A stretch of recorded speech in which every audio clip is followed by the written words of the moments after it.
So, my son is almost 2 years old, and for those of you that have kids, you know that reading bedtime stories is like a total joy. You get to do different voices and be animated, and they always giggle and laugh at certain parts.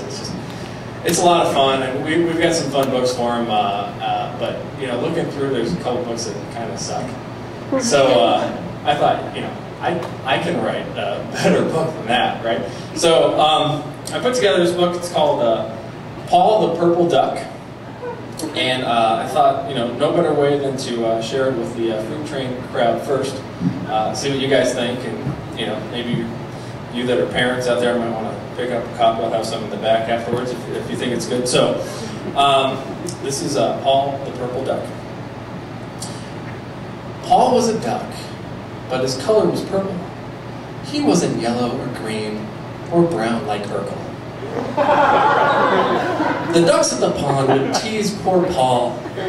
Jokes about his mother came from one and all. Your mom is a whore. She gives it up all the time. Billy's dad had her last night.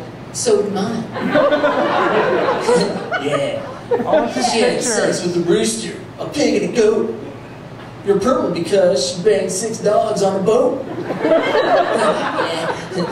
She'll stoink anyone, no matter their type, as long as their money will buy crack for a pipe. Paul was upset and tried to fight back, but instead he just took off like a sap. I hate it here now. I cannot stay. Forget those mean ducks. I'll run away. I'll head up the hill and cross Highway 11.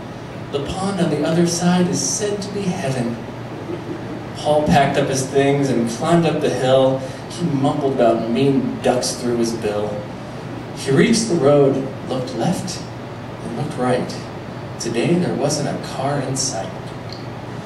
Paul was halfway across the street when he stepped in a crack and stuck where his feet.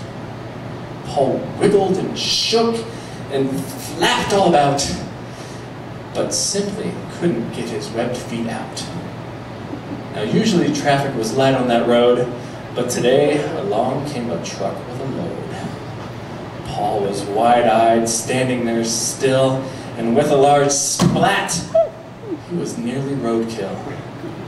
He gagged and he coughed, and he spat out some spittle, and though he didn't know it, he pooped just a little.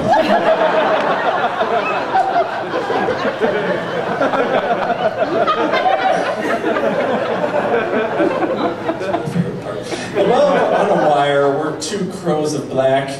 They spotted Paul and in chorus yelled, "Snack!" The crows swooped down and started to peck. One at the torso and one at the neck. Before they could get too far in the slop, Paul mustered up the strength to yell, "Stop!" The crows jumped back and looked at each other. One of them asked, "Can we help you, brother?"